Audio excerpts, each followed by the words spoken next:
নমস্কাৰ আপোনালোক সকলোকে পুনৰবাৰ স্বাগতম নজমাই মছজিদ বন্ধুসকল পলকতে চামক আজি 9টা গুৰুত্বপূৰ্ণ খবৰ।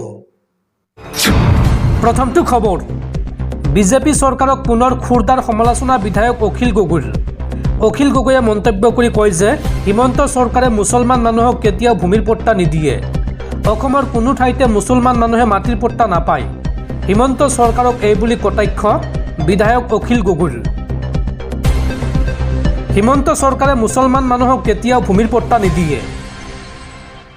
বসুন্ধৰা আঁচনিক লৈ হিমন্ত চৰকাৰে ডিচি আৰু এছডিচি সকলক কঠোৰ নিৰ্দেশ দিছে। অসমৰ কোনো ঠাইতে মুছলমান মানুহে মাটিৰ পট্টা নাপায়। হিমন্ত চৰকাৰে খিলঞ্জীয়া মুছলমান মানুহক মাটিৰ পট্টা দিব বিচৰা নাই। এইখন এখন সাম্প্ৰদায়িক চৰকাৰ, আমি সকলোৱে একেকাৰ দিবই লাগিব এই চৰকাৰক। বিজেপি চৰকাৰক 2026ত আমি সকলোৱে উফৰাই পঠিয়াব লাগিব। সকলো বৈধ ভাৰতীয়ই অসমত শান্তিৰে জীয়াই থকাৰ অধিকাৰ পাবই লাগিব। হিমন্ত চৰকাৰক কটাক্ষ কৰি এই মন্তব্য বিধায়ক অখিল গগৈৰ। পৰৱৰ্তী খবৰ, গৰুক বেজী দি এইবাৰ বিপদত পৰিছে মন্ত্ৰী অতুল বৰা। মন্ত্ৰী অতুল বৰাৰ বিৰুদ্ধে এজাহাৰ দাখিল। অতুল বৰাৰ বিৰুদ্ধে আইন উলংঘা কৰাৰ অভিযোগ উত্থাপন কৰি দাখিল কৰা হৈছে এজাহাৰ। মন্ত্ৰী অতুল বৰাৰ বিৰুদ্ধে এজাহাৰ দাখিল।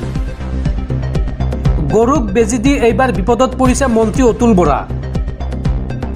কৃষক মুক্তি সংগ্ৰাম সমিতিয়ে দাখিল কৰিছে এজাহাৰ।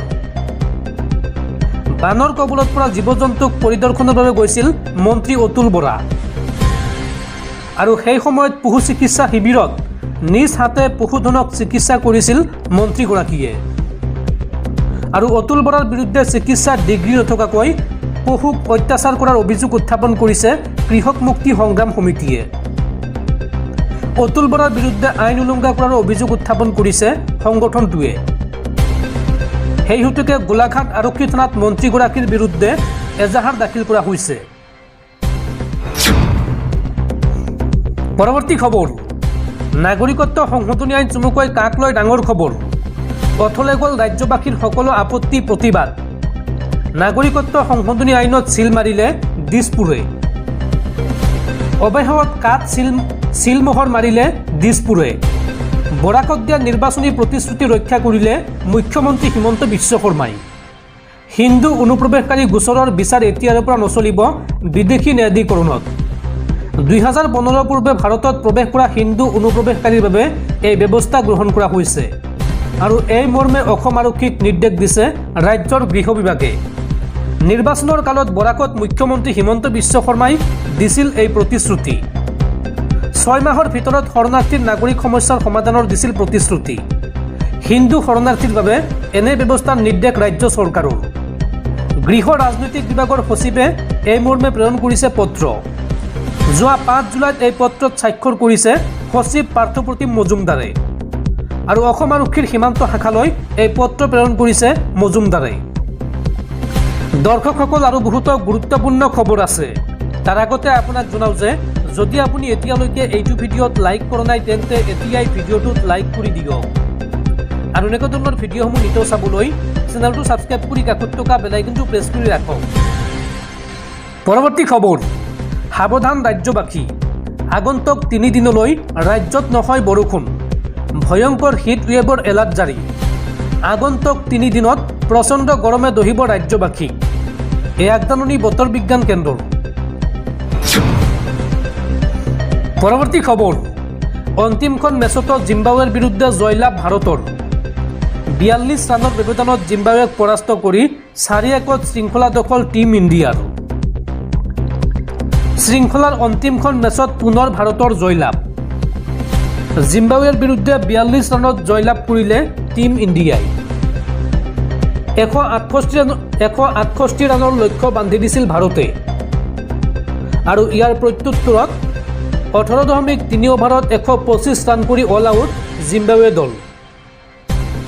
ভাৰতৰ হৈ মুকেশ কুমাৰে লাভ কৰে 4টা উইকেট। শিৱম ডুমে লাভ কৰে 2টা উইকেট আৰু এই সকলোবোৰ মিলাই 4-1 শৃংখলা দখল ভাৰতৰ।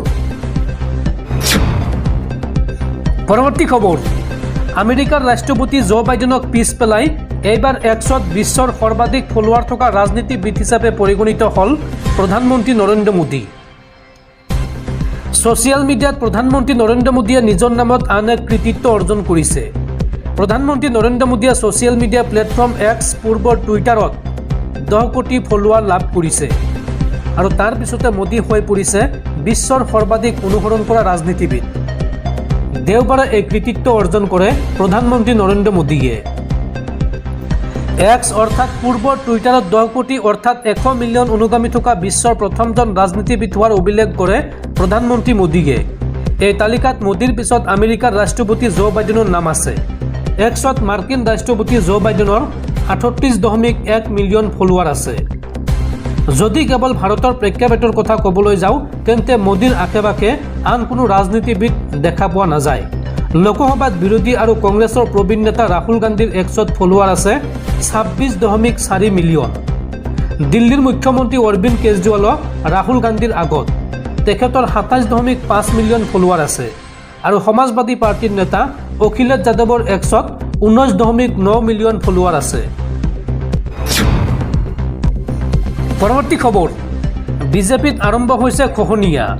এইবাৰ বিজেপি এৰিব ৰাজ্যিক বিজেপিৰ চাহ মৰ্চাৰ সাধাৰণ সম্পাদক বাটাছ ওৰাঙে। শোণিতপুৰ জিলা বিজেপিৰ প্ৰাক্তন সভাপতিও আছিল এইগৰাকী বাটাছ ওৰাং। পৰৱৰ্তী খবৰ, দেশত পুনৰ ভয়ংকৰ গুলীয়াগুলী।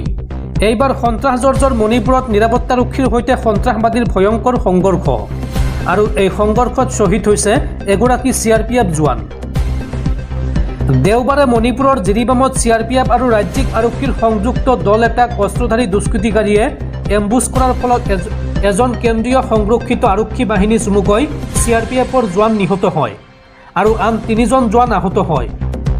পুৱা প্ৰায় 9:40 অজ্ঞাত অস্ত্ৰধাৰীয়ে 20 নং বেটেলিয়ন CRPF আৰু মণিপুৰ আৰক্ষীৰ এটা দলক লক্ষ্য কৰি লয় বুলি বিষয়াসকলে জানিবলৈ দিয়ে। 2023 চনৰ মে' মাহৰ পৰা আৰম্ভ হোৱা জাতিগত হিংসা চলি থকাৰ মাজতে নিৰাপত্তা পৰিস্থিতি ভয়াৱহ হৈ থকাৰ সময়তে এই ভয়ংকৰ আক্ৰমণ সংঘটিত হয়। শনিবাৰে সংঘটিত হোৱা গুলীচালনাৰ কাণ্ডৰ সৈতে জড়িত তালাচী অভিযান চলাবলৈ সংযুক্ত নিৰাপত্তাৰক্ষী দলটোৱে মনবুং গাঁৱৰ কাষ চাপি অহাৰ সময়তে এই ঘটনা সংঘটিত হয় আৰু এই ঘটনাত নিহত হোৱা CRPF জোৱানজন বিহাৰৰ 43 বছৰীয়া অজয় কুমাৰ ঝা। আহত 3জন জোৱানৰ ভিতৰত জিৰিবাম থানাৰ এজন উপ পৰিদৰ্শক SIও আছে বুলি বিষয়াসকলে লগতে কয়।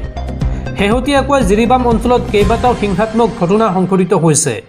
জুন মাহত কুকি আৰু মেইটেই সম্প্ৰদায়ৰ মাজত সংঘৰ্ষ অব্যাহত থকাৰ সময়তে কমেও 70টা ঘৰ আৰু আৰক্ষীৰ আউটপোষ্টত জুই লগাই জ্বলাই দিয়া হৈছিল।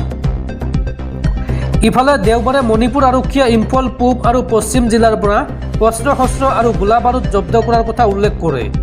গোলা বাৰুদৰ ভিতৰত আছে এটা AK-56 ৰাইফল, এটা ছেল্ফ লোডিং ৰাইফল SLR, এটা স্থানীয়ভাৱে নিৰ্মিত SLR, কেইবাটাও পিষ্টল, হেণ্ড গ্ৰেনেড আৰু 25 ৰাউণ্ড গুলী। উল্লেখযোগ্য যে ইম্ফল পশ্চিম জিলাৰ খুয়াথং আৰু নাগামাবাল অঞ্চলত শুকুৰবাৰে এক সুকীয়া অভিযানত বিষয়াসকলে এটা এক্সকেলিবাৰ ৰাইফল 7.62 mm আৰু এটা MA3 MKI ৰাইফল গোলা বাৰুদসহ জব্দ কৰে।